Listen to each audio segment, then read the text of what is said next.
Nos palácios da Pérsia, sob os corredores dourados de Suzã, caminhava um homem cujo coração estava inflamado, não de sabedoria, mas de orgulho.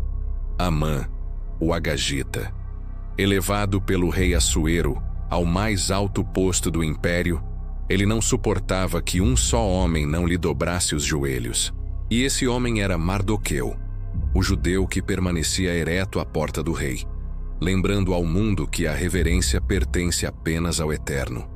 A ofensa queimarava como brasa no peito de Amã.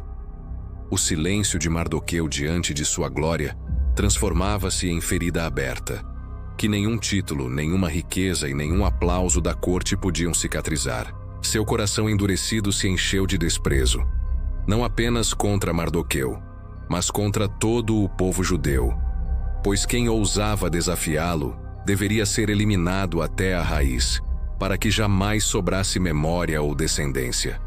Então, Amã traçou um plano. Não bastava calar um homem, era preciso exterminar uma nação inteira.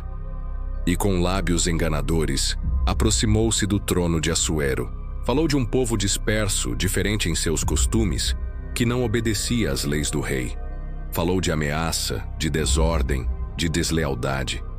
E com palavras suaves como óleo, mas afiadas como espada, envenenou o coração do monarca contra os filhos de Israel. O decreto foi selado com o anel real. Em um único dia, de uma única vez, homens, mulheres e crianças seriam destruídos, mortos e aniquilados. O ódio de um homem havia se transformado em sentença de extermínio.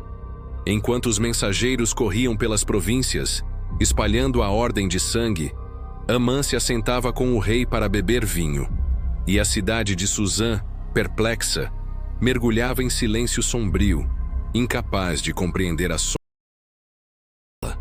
O coração de Amã, porém, regozijava-se. Ele via diante de si a vitória já garantida, o povo de Deus reduzido a pó, e seu nome erguido como o de um conquistador. Mas o orgulho que o enchia era o mesmo que o cegava, pois aquele que se exalta contra o Altíssimo já começa a cavar a própria cova. Assim nascia a marca de Amã, a marca do orgulho que desafia os céus e prepara sem saber o laço onde ele mesmo desfaz. Ainda que tivesse em mãos o decreto de extermínio contra toda uma nação, Amã ardia de ódio porque Mardoqueu, o judeu, ainda vivia. Não bastava destruir o povo em um dia marcado. Ele queria humilhar, esmagar e apagar a memória daquele que ousara não se curvar diante de sua vaidade. Foi então que sua esposa e seus conselheiros sopraram a sugestão que desceria aos recantos mais escuros de sua mente. Ergue uma forca altíssima 50 côvados de altura para que o corpo de Mardoqueu seja pendurado diante de todos como troféu da tua vingança. O conselho agradou a Amã, e assim, ainda naquela noite, começaram a levantar no meio de Suzã um madeiro macabro, um estandarte de morte, símbolo da arrogância que ousa tocar nos ungidos de Deus. Enquanto martelos batiam e a madeira se erguia contra o céu, o coração de Amã se inflava de soberba. Ele via naquela estrutura não apenas o fim de Mardoqueu, mas o início da glória de seu próprio nome. Já imaginava o povo aterrorizado, dobrando-se em reverência, reconhecendo nele o homem que esmagara até o último vestígio de resistência. Mas os caminhos do Altíssimo são mais altos que os pensamentos dos homens. Naquela mesma noite, quando Amã sonhava com a execução, o sono fugiu do rei Assuero, e como se uma mão invisível guiasse seu coração, ele ordenou que lhe trouxessem o livro das memórias. Ali estava registrado o ato esquecido de Mardoqueu, que outrora havia desvendado uma conspiração e salvo a vida do rei. O nome do desprezado, que Amã queria silenciar, voltava a ecoar nos corredores da providência. E quando Amã entrou pela manhã no palácio, pronto para pedir a morte de Mardoqueu, foi surpreendido pelo destino que o aguardava. O rei lhe perguntou: que se fará ao homem a quem o rei deseja honrar? Tomado pela vaidade, Amã pensou consigo: a quem o rei se agradaria de honrar, senão a mim? e com palavras cheias de cobiça, descreveu uma glória que sonhava para si. Vestes reais, coroa sobre a cabeça, cavalo conduzido pelas ruas com proclamações de honra. Mas a sentença do céu já se movia. O rei ordenou: apressa-te e faze assim ao judeu Mardoqueu, que está assentado à porta real. E assim, diante de todos, o homem que desejava ver o justo pendurado foi forçado a exaltá-lo, conduzindo-o pelas ruas como quem proclama uma vitória que não lhe pertence. Humilhado, com a alma dilacerada, Amã voltou para sua casa, coberto de vergonha, e seus próprios conselheiros, que antes alimentavam sua vaidade, agora declararam o presságio sombrio. Se Mardoqueu, diante do qual já começaste a cair, é da descendência dos judeus, não prevalecerás contra ele, antes cairás por completo. E enquanto a forca permanecia erguida, como testemunha silenciosa do ódio humano, a providência do Altíssimo se desenrolava em segredo.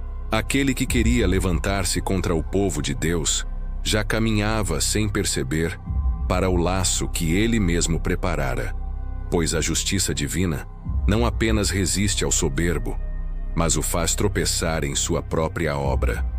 Assim crescia a marca de Amã, não apenas a marca do orgulho, mas a marca da forca, símbolo da queda inevitável daquele que cava a sepultura para os justos. O coração do homem trama, mas o Senhor revela. Enquanto Amã ainda se contorcia sob a humilhação de ter exaltado aquele a quem odiava, os arautos do palácio o apressaram. Vem, pois o banquete da rainha Ester já está preparado.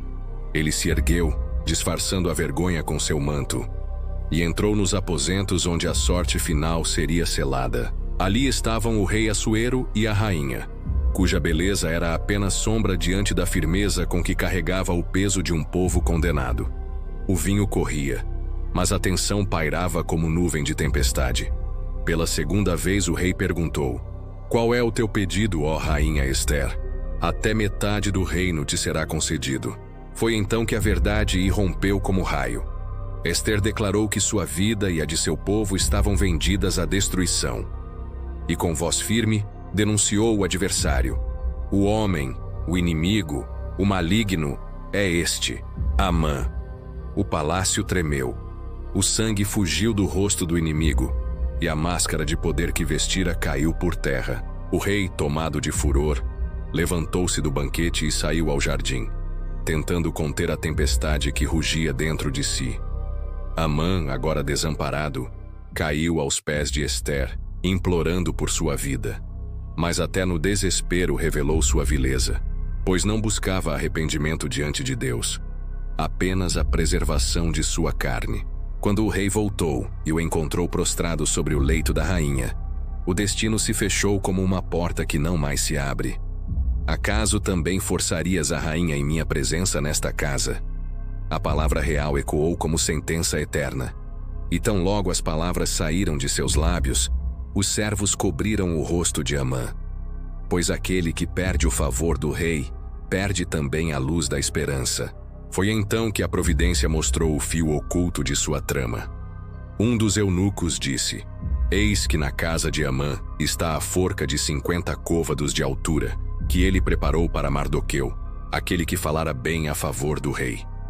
E Assuero, em sua ira, pronunciou a ordem final: enforcai-o nela.